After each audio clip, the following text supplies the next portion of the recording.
नमस्कार, मी ॲस्ट्रोस्मिता गिरी.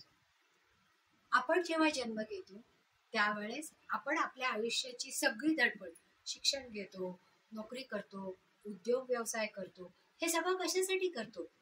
की आपल्याला धनसंपत्ती प्राप्त व्हावी आणि आपल्या सगळ्या इच्छांची पूर्ती व्हावी. त्याच्यासाठी आपण धनार्जन करतो.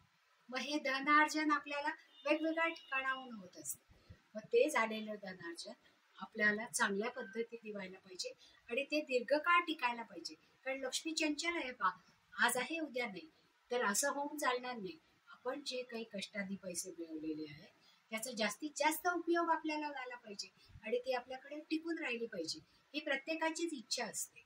मग आज आपण कुंडलीतल्या 12 भावांपैकी पहिल्या भावामध्ये म्हणजे लग्नस्थान मीन राशीचं असेल, मीन लग्नाची कुंडली पाहणार आहोत. यापूर्वी आपण 11 लग्नांच्या कुंडल्या पाहिलेल्या आहेत. कुंभ लग्नापर्यंत विचार आपण केलेला आहे.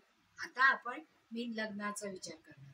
मीन लग्न म्हणजे लग्नस्थान कुंडलीच्या पहिल्या स्थानामध्ये जी राशी किंवा जो ग्रह असतो त्याला लग्नस्थान असं म्हणतात. मग या लग्नस्थानामध्ये जर 12 आकडा आहे, कारण राशी तुम्हाला सगळ्यांनाच माहिती आहे की राशी या 12 आहेत.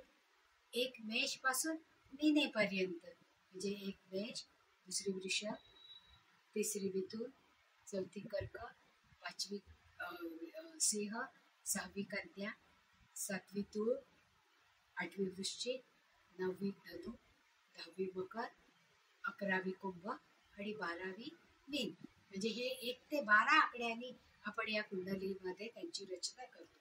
मग या मीन लग्नाची लग्नस्थानामध्ये मांडणी केल्यानंतर धनस्थान म्हणजे त्याचे पुढचं स्थान कुठलं येतं तर मेषेचं. मेषेचा स्वामी हा मंगळ आहे. म्हणजे धनस्थान. धनस्थान का महत्वाचं आहे? कारण अर्थ त्रिकोणाचं हे शीर्षस्थान आहे. त्याचबरोबर लग्नस्थान हे आपण असतो आणि आपल्या जन्मानंतर आपलं धनस्थान निर्माण होतं. म्हणजे आपल्याला कुटुंब मिळतं, आपल्याला आई वडील मिळतात, त्यांचं आडनाव मिळतं, त्यांची धनसंपत्ती मिळते.